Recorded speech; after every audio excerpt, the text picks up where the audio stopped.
sahabat, selamat pagi. Kembali lagi dengan saya Widri Novendra.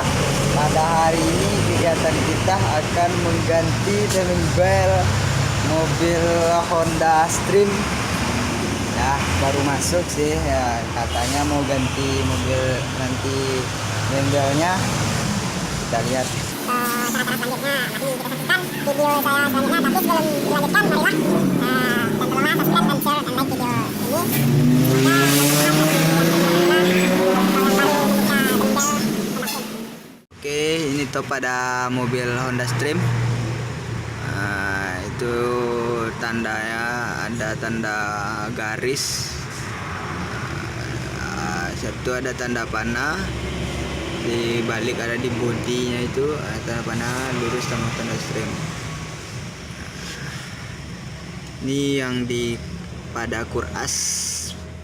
dibalik sedikit. Yang sebenarnya itu tandanya ada di balik. Sebenarnya itu lurus dengan tanda up atau ups. Tapi ya kami tandai supaya mudah mencari topnya nanti. Ada itu tandanya kami tandai dengan lem woof. Sebenarnya itu tandanya, tanda topnya ya. Kalau Pertama kita buka apa ki dulu masanya.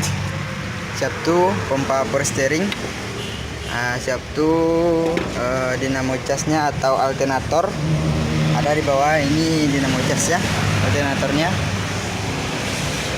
Setelah itu ada gantungan mesin, dudukan gantungan mesin yang dibuka, yang letaknya ada di sini.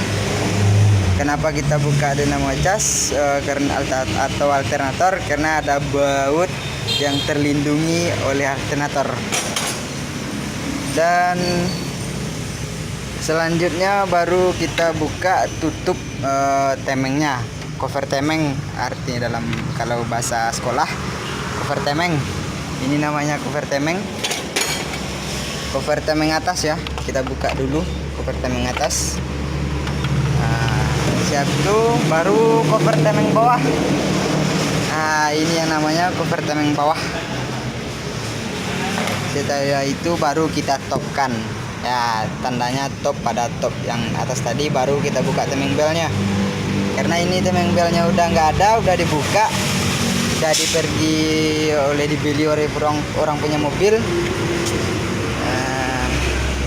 Ya sekianlah top pada atau cara membuka timing bel pada